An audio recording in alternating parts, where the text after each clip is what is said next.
ونعوذ بالله من شرور أنفسنا ومن سيئات أعمالنا من يهده الله فلا مضل له ومن يضلل فلا هادي له أشهد أن لا إله إلا الله وحده لا شريك له وأشهد أن محمدا عبده ورسوله الذي لا نبي بعده أما بعد.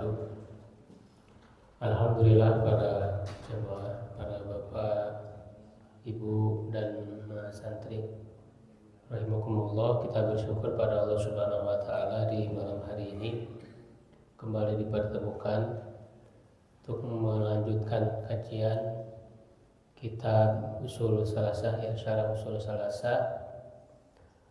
Terakhir kita membahas tentang masalah ilmu, ya, tingkatan ilmu. Di sini tersisa sedikit di bawah halaman 18, pembagian ilmu. Ini sempat disinggung ya sebelumnya di paragraf atau baris yang paling terakhir. Wal ilmu yanqasimu ila qismaini. Ilmu itu terbagi kepada dua bagian, daruriyin wa nadhariyin, ya, ilmu daruri dan nazari.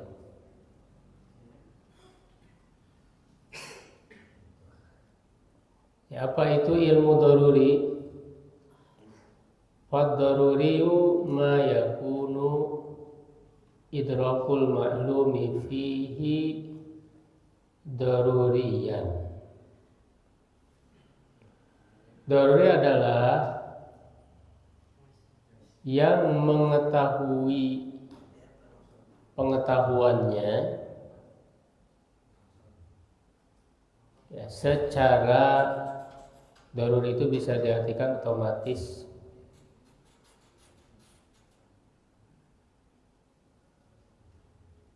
Bihaitsu yadtaru ilaihi,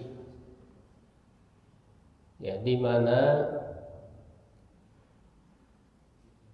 terdesak, ya, kepadanya. Yadtaru ilaihi, ya, terdesak kepadanya. Min ghairi nadharin walastidlalin,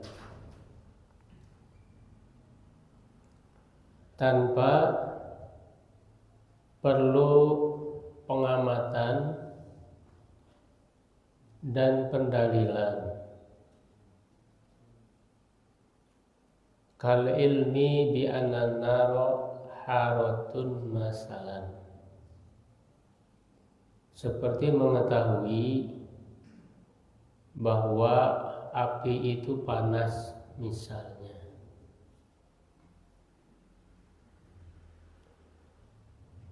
Jadi intinya ilmu daruri itu ilmu yang sangat mudah untuk didapatkan, diketahui tanpa perlu adanya penelitian, pengamatan, pendalilan, ya. Semua orang akan bisa menangkap dengan cepat.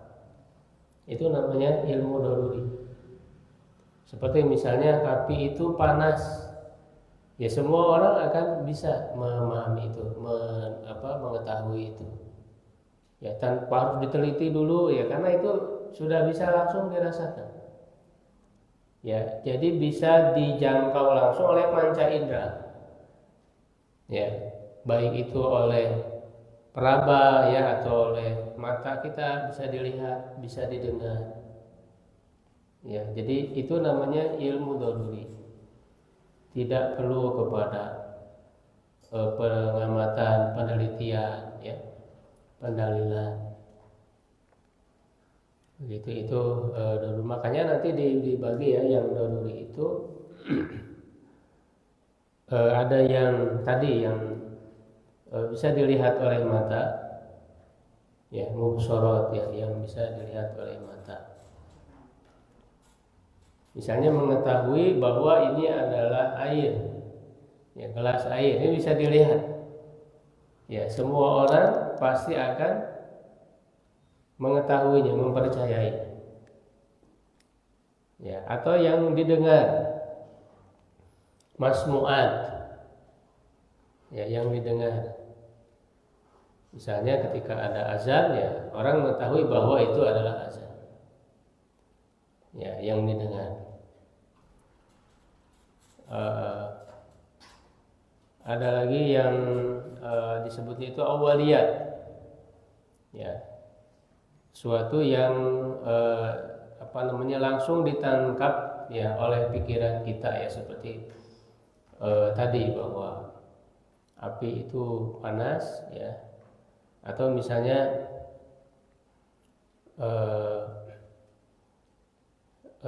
setengah dari dua itu satu misalnya, ya setengah dari dua itu satu, ya, itu kan bisa langsung ditangkap oleh akal tanpa sulit ya untuk menangkapnya. Nah ada lagi juga yang termasuk daruri itu yang mutawatir, jadi pengetahuan itu sudah umum. Ya, walaupun belum tidak dilihat langsung, tidak didengar langsung, tidak diraba langsung. Ya, tapi itu sudah menjadi pengetahuan umum yang orang itu akan dengan mudah untuk percaya. Misalnya bagi orang yang belum pernah ke Mekah, ya, belum pernah haji atau umroh, ya, bahwa di sana itu ada Ka'bah. Ya, di Mekah itu di situ ada Ka'bah.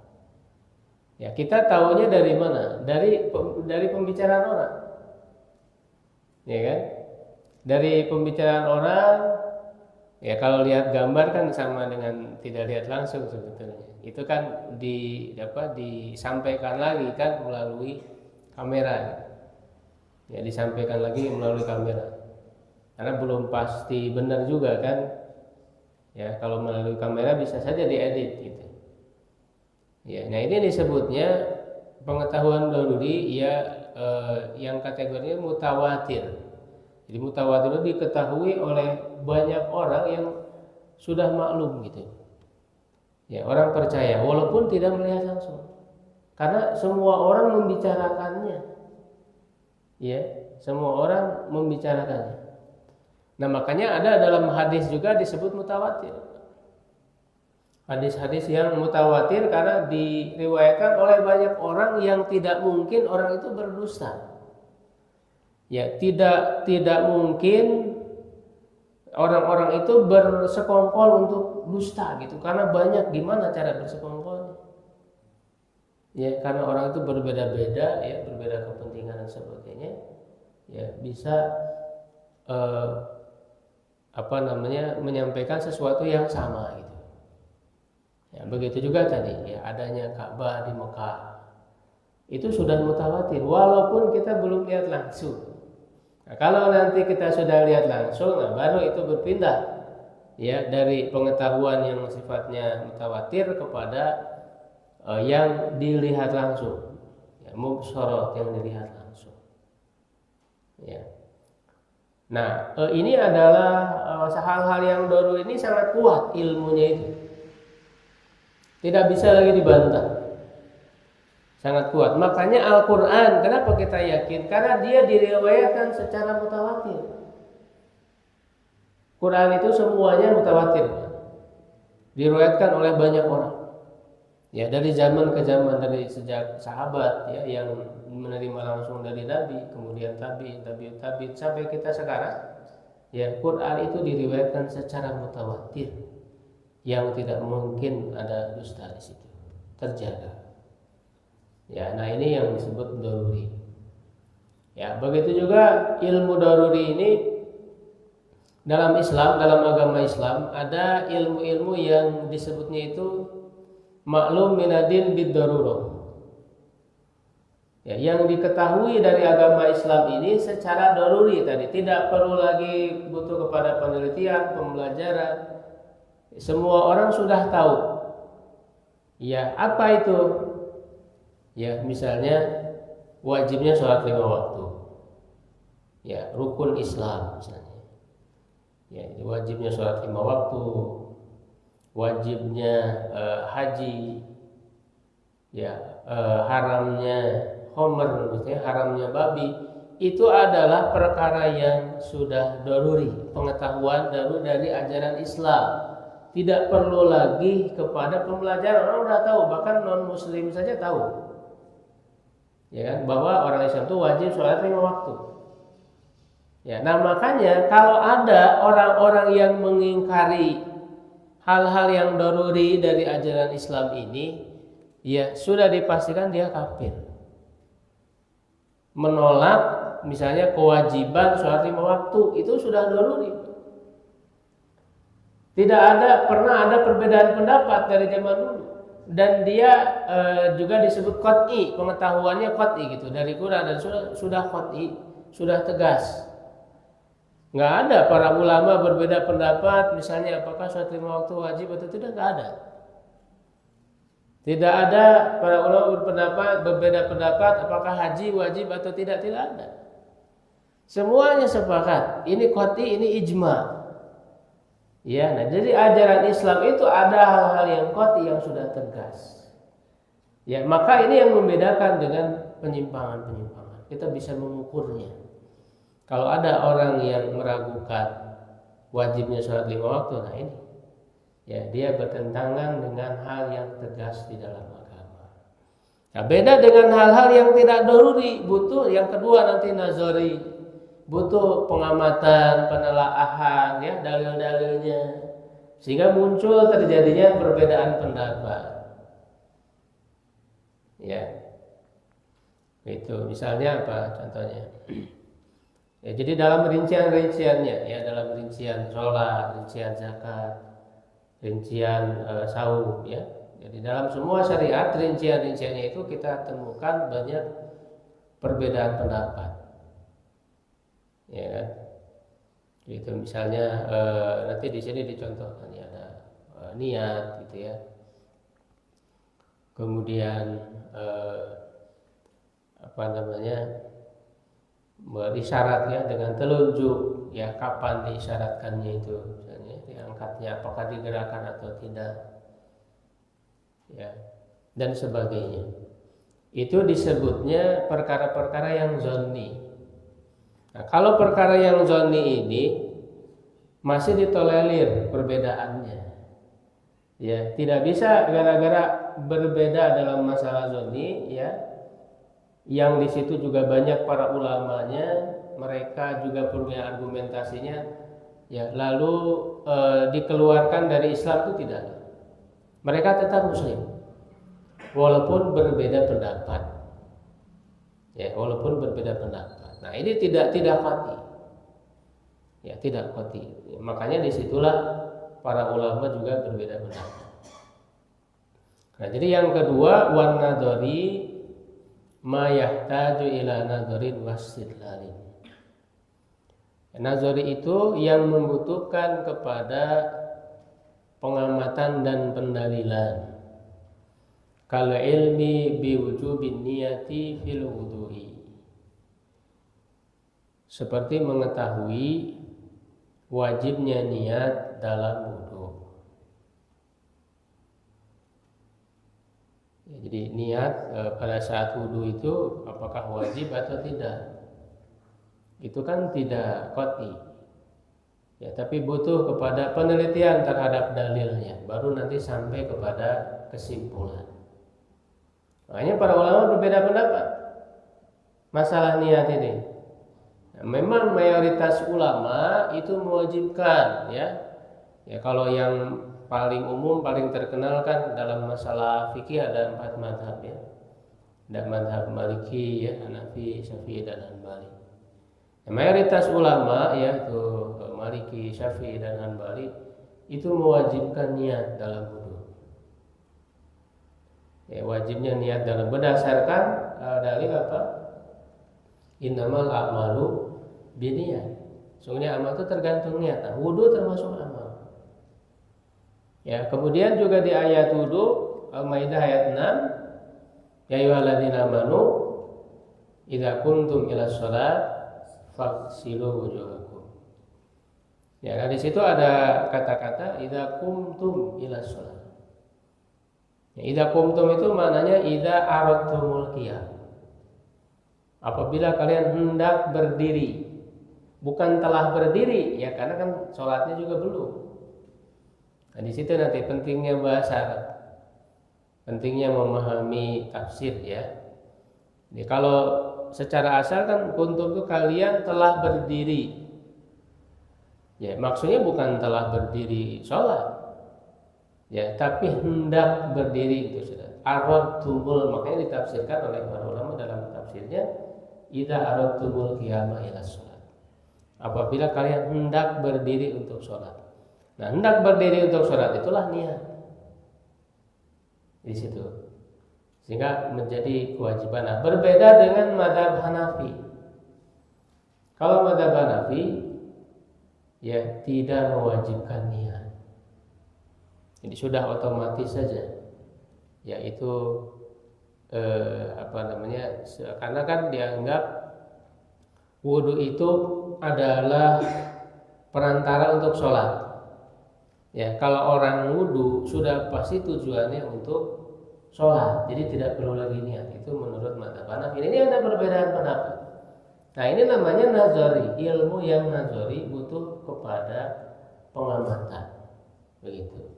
Nah, maka ini penting ya dalam memahami ajaran Islam itu kita membedakan antara yang qat'i tadi yang doruri dengan yang zonni. Itu penting membedakannya. Kalau qat'i itu jadi patokan. Orang menyimpang dari Islam karena bertentangan dengan hal yang qat'i. Nah, kebanyakan umat Islam itu tidak menempatkan ya dua hal ini, ya salah ya menempatkan. Jadi yang qat'i itu dianggap zonni gitu boleh berbeda. Nah, ini seperti orang-orang liberal. Jadi penyimpangan yang terjadi dalam Islam itu yang qat'i dianggap zonni, yang zonni dianggap qat'i. Ya, jadi yang harusnya ini tidak boleh ada perbedaan pendapat, disangkanya boleh. Ya, disangkanya boleh, padahal sudah jadi patokan.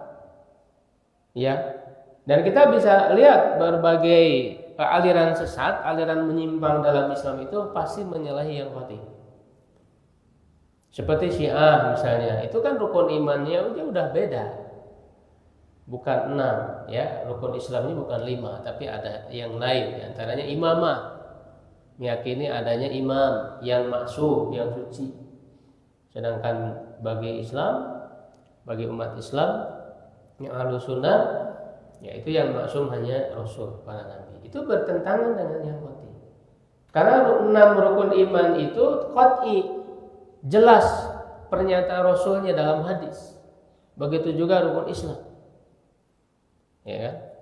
Ya, apalagi Ahmadiyah misalnya meyakini ada nabi setelah Nabi Muhammad. Nabi Muhammad sebagai nabi terakhir itu qat'i, tegas, tidak memungkinkan untuk dipahami berbeda, itu enggak mungkin. Ya, karena jelas ya di Qur'annya, di hadisnya. Ya, khatamun nabiyyin, penutup para nabi. Itu semua sepakat para ulama. Nah, oleh mereka itu diutak-atik. Katanya khatamun nabiyyin bukan penutup para nabi, tapi cincin gitu. Dia diartikannya cincin para nabi.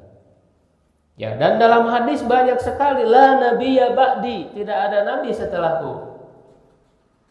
Begitu. Ya, begitu juga orang-orang liberal ya, orang-orang sekuler yang kita sayangkan juga muncul juga ya dari para pejabat ya yang punya kedudukan yang berbicara ngawur ya, bertentangan dengan hal-hal yang sudah qat'i dalam agama. Ya, misalnya yaitu soal wajibnya ya sholat 5 waktu. Ya, kemudian ada yang sampai mengatakan ngapain haji harus ke Mekah gitu. Ya, atau kenapa harus di tahun itu di bulan yang sama ya, sehingga orang berjubel gitu kan, bisa jadi menyulitkan, membuat orang itu bisa celaka dan sebagainya. Sudah saja waktunya dirubah gitu ya, dibagi-bagi. Itu kan ada Pak, pernyataan seperti itu muncul dari orang yang punya jabatan bahkan di masalah keagamaan. Nah, ini pikiran yang liberal, pikiran yang sekuler yang jelas-jelas bertentangan dengan perkara yang qat'i ini. Nggak ada para ulama berbeda pendapat dalam masalah itu tuh nggak ada. Ya, wajibnya saum Ramadan, wajibnya jilbab bagi perempuan.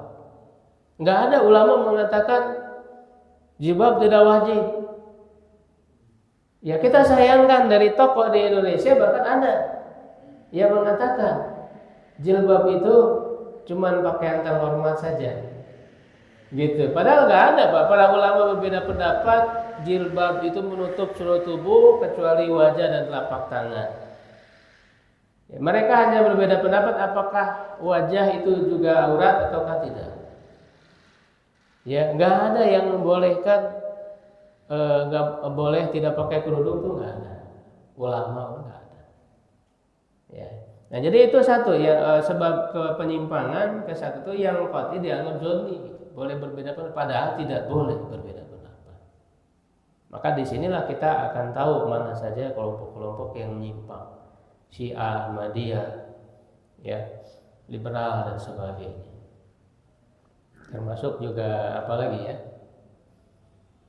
ya LDI gitu kan, NI dan sebagainya, banyak. Nah, yang kedua yang zonni dianggap qat'i. Nah, kalau ini mudah memvonis, mudah menyesatkan orang, ya kan? Bahkan mudah mengkafirkan hanya gara-gara berbeda, tapi berbedanya masih ditoleransi sebenarnya dalam masalah yang zonni. Ya, misalnya gara-gara perbedaan dalam soal qunut subuh. Yang satu kunut, yang satu tidak. Itu tidak membuat orang jadi keluar dari Islam. Ya, karena itu ada dasarnya masing-masing. Punya dalilnya. Itu pun perbedaannya itu adalah dalam menganggap hadisnya itu sahih atau dhaif. Itu zonni. Ya, itu zonni, itu masalah zonni. Nah, jadi ini yang harus kita perhatikan ya dalam masalah ilmu, ya khususnya berkenaan dengan ajaran Islam. Ada yang qat'i zonni atau daruri dan nathori. Nah, kemudian beliau masuk ya membahas tentang i'lam ya annahu yajibu alaina ta'allumu arba'i masail. Itu di teksnya ya, di matanya. Bahwa wajib bagi kita mempelajari 4 perkara. Nah, di sini dijelaskan oleh pensyarah ya Syekh Utsaimin. Apa rahimakallah, ini beliau membahas tentang pernyataan rahimakallah terlebih dahulu. Semoga Allah merahmatimu, kata beliau, rahimakallah afadu alaika min rahmatihi. Makna semoga Allah merahmatimu, ya Allah mencurahkan kepadamu dari rahmatnya, allati tahsulu biha ala matlubika.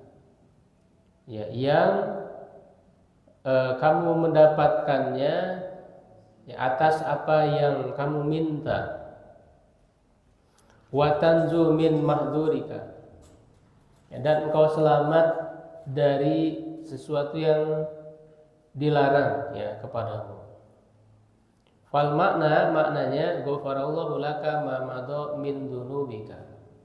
Semoga Allah mengampunimu apa yang telah lalu dari dosamu, wa waffaqaka, dan memberimu taufik. Taufik itu adalah hidayah, ya, hidayah, taufik. Kadang sekali sudah disebut hidayah, taufik, taufik dan hidayah. Karena taufik itu bagian dari hidayah juga. Hidayah untuk bisa beramal. Makanya hidayah itu ada 2 ya, ada hidayah irsyad, ada hidayah taufik. Ya, kalau irsyad itu ya petunjuk kepada ilmunya.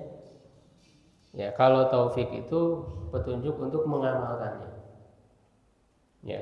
Nah, kalau kepada ilmunya, Rasul ya, para pengajar, para ustadz, para penceramah itu bisa memberi hidayah.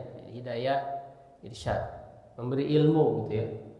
Petunjuk ilmu itu bisa. Makanya kata Allah kepada Nabi Muhammad, innaka la tahdi ila siratal mustaqim. Sungguhnya engkau benar-benar bisa menunjuki hidayah kepada jalan yang lurus. Tapi persoalan orang menerima atau tidak, mengamalkan atau tidak, nah itu murni ya mutlak hak Allah, hak prerogatif Allah, tidak bisa manusia. Nah, itu contohnya pamannya Nabi Muhammad, Abu Thalib.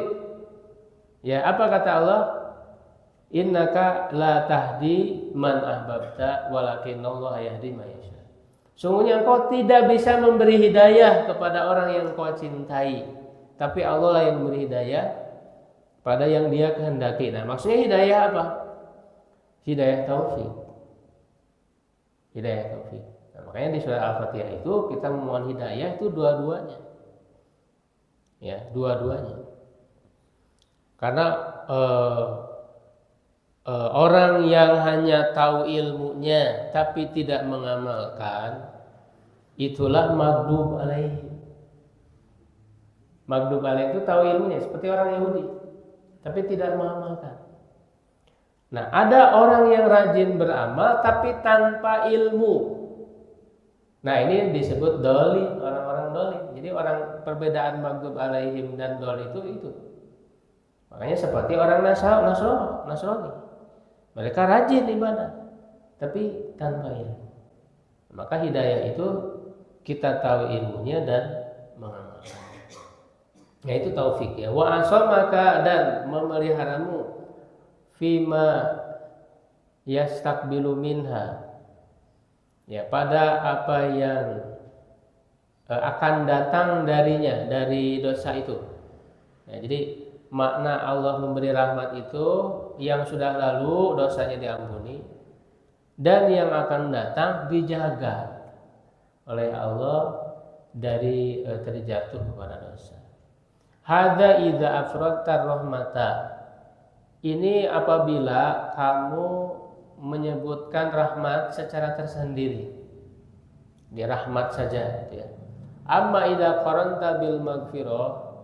Adapun apabila kamu menyandingkannya dengan maghfirah, ampunan, fal maghfirah lima madha minadz dzunubi, maka maghfirah itu bagi yang terdahulu dari dosa. War rahmatu wat taufik, rahmat dan taufik, lil khairi was salamati, bagi kebaikan dan keselamatan, minadz dzunubi fil mustaqbal, ya, dari dosa di masa yang akan datang. Jadi kalau disebut rahimakallah, rahmat saja yang disebut itu mencakup dua-duanya.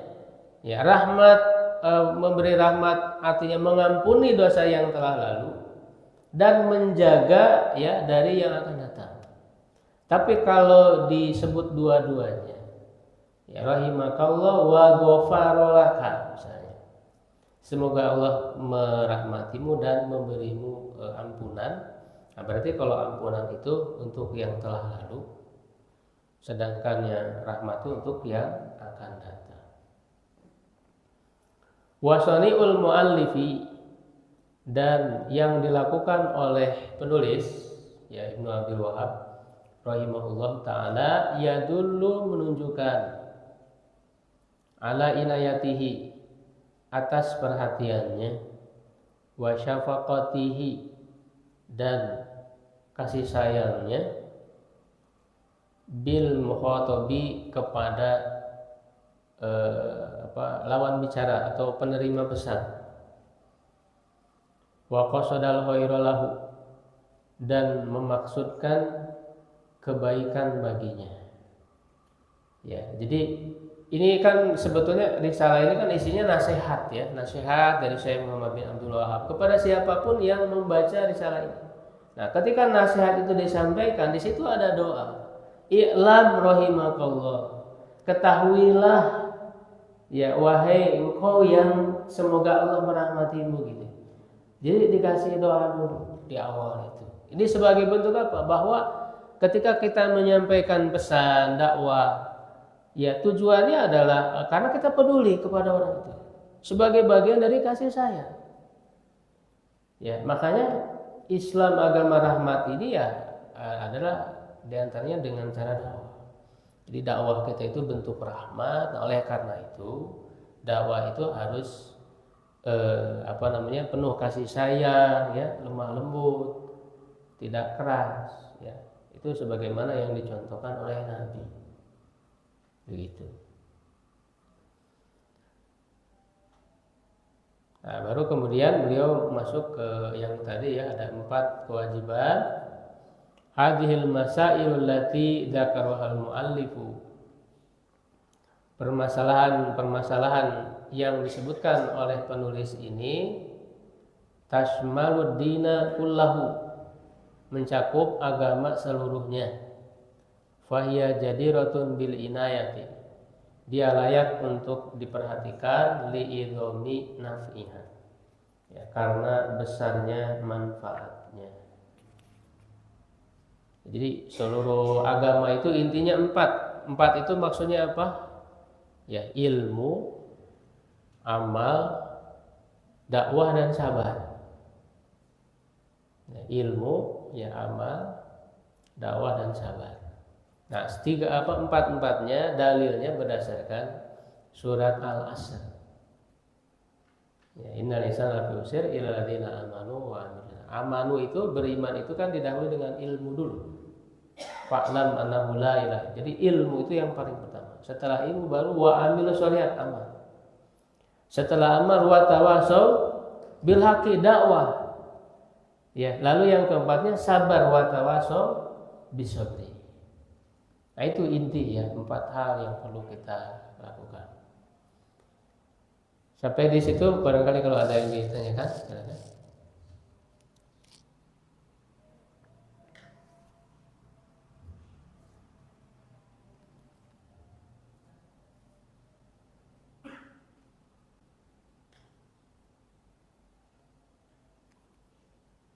Fadhol kalau ada Mas santri atau jemaah.